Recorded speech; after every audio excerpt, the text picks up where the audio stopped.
Welcome back to Beyond Small Talk. I'm your host, Chris. I really hope I'm able to articulate the message that I'm trying to bring with this episode, but nevertheless, you can't live your life wishing you had done something. We're all depriving ourselves of different experiences with the different excuses we feed ourselves. Whether we don't have time, something's going on.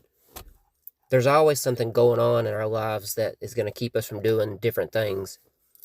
But sometimes that's almost just the things that we feed ourselves because we're afraid to do the different things, because of the outcome it may or may not bring.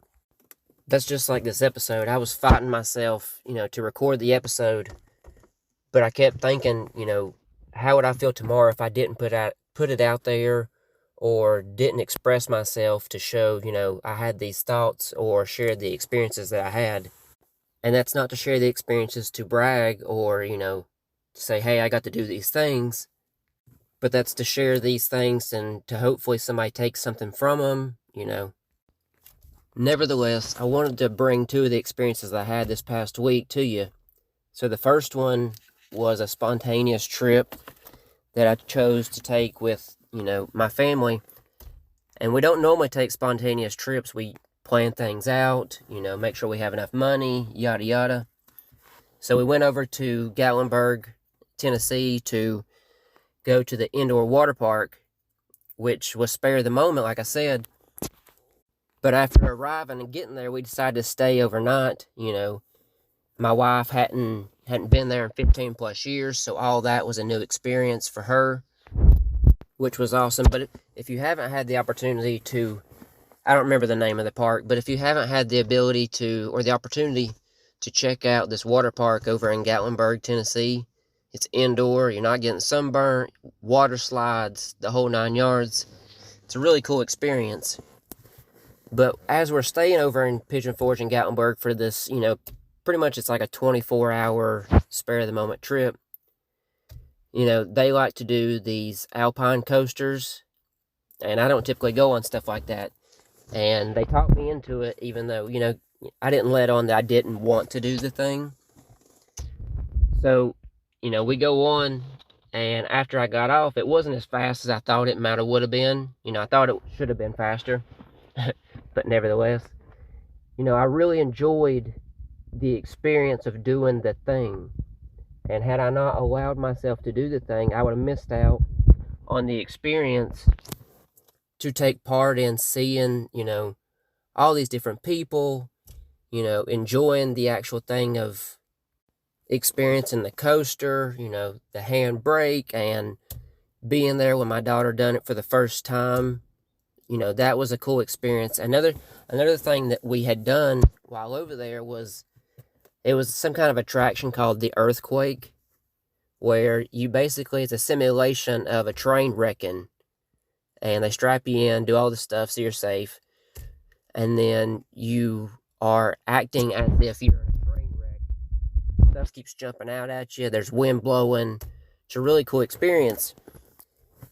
But without, saying yes to different things, like I said, I would have wondered, when we got home, what it would have been like to do that thing had I not done it. And I think that we constantly wrestle with the idea of wondering what if, or how that would have been if we would have just done it, and we wish that we would have done the things. So big shout out to, make sure you go do those things. I would highly recommend when you're in Gatlinburg or Pigeon Forge, go into both of those things. You won't regret it.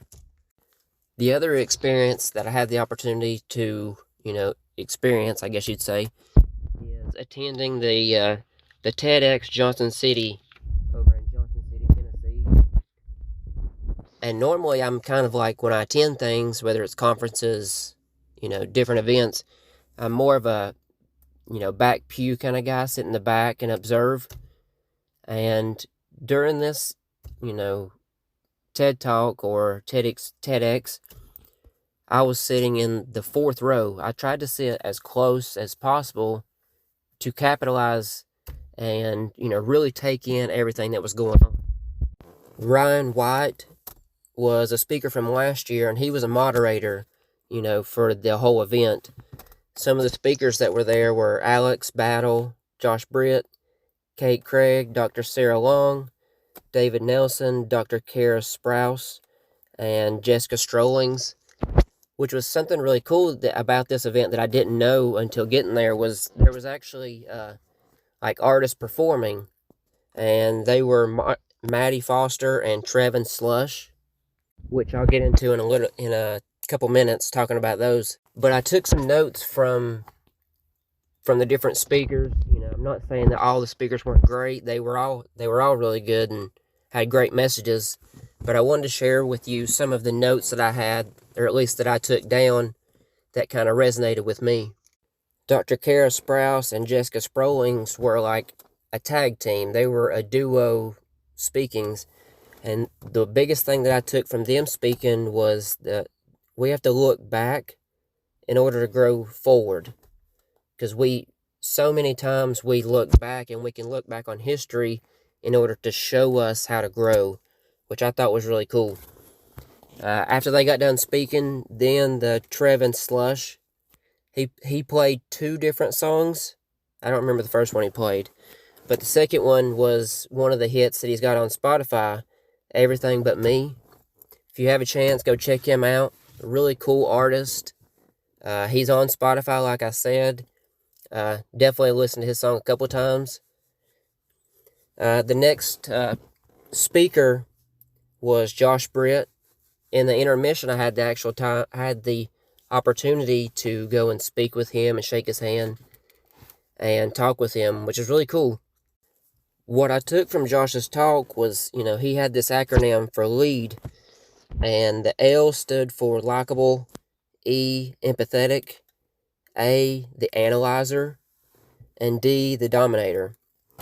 And some other notes from his talk was, if you want to be a good, speaker or communicator, you got to be able to encourage others, tell your story with vulnerability, include others' ideas, bring other people along, and have a vision, repeat it, and then take action and don't give up on it.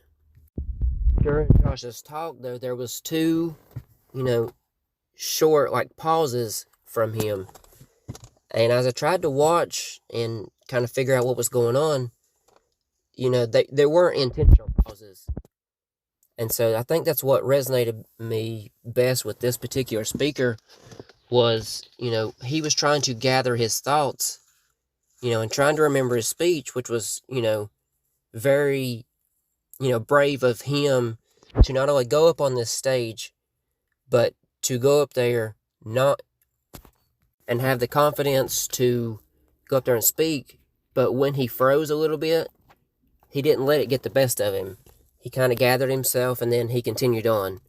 And I thought that was so cool. Even during both pauses, the crowd cheered him on. And I joined in with him and clapping. We joined him on. He continued his talk, and he finished out beautifully. But it just goes to show you're okay to pause, gather yourself, and then to keep going. You don't need to be perfect to do something wonderful or great. One of the next speakers were Dr. Sarah Long. And I mean, her story was basically along the lines of, she met her her biological sister and brother because she was adopted, and because of some unforeseen circumstances with her biological mother, she had given her up. But, her sister had found her years later, and they had reconciled or came together. It was really a remarkable story, and she had discovered her mom's diaries, and which after finding the diary allowed her to study more about the importance of journaling. And later she has a self-memoir coming out here soon, so check that out. But it's Dr. Sarah Long, and one of the takeaways I took from her talk was that writing it's basically medicine for a lot of people, and it allows us to make meaning out of the madness within our lives. And then Kate Craig was another speaker that was there.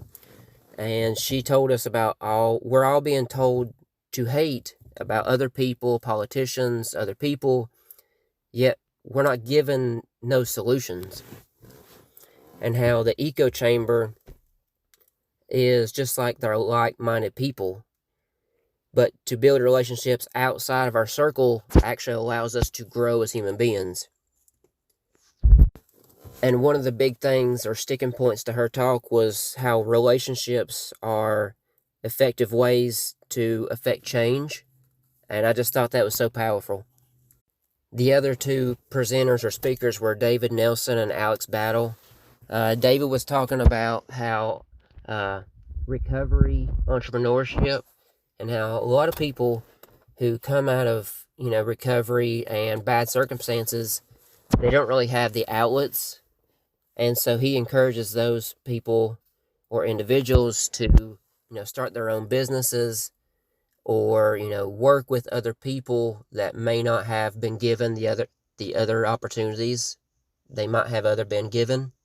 And Alexis Battle was talking about how you don't really have an eraser on life.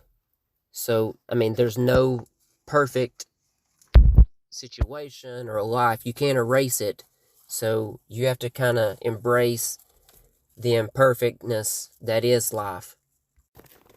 I say all that to tell you, had I not had those experiences, I wouldn't be here sharing it with you. We all put off stuff or have excuses as to why we can't do things.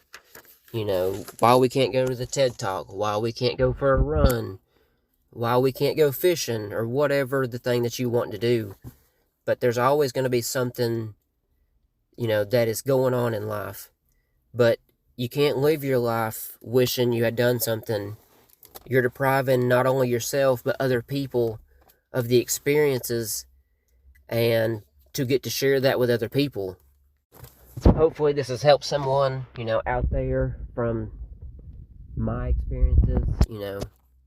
This was just kind of like a short episode, kind of like a recap from this past week. Hopefully this finds someone wherever they are. Don't forget to live life, meet as many new people as you can. The more people you meet, I'm telling you, the better your life will be, and the more opportunities that you will see come from it. Thanks for listening, and we'll see you in the next episode.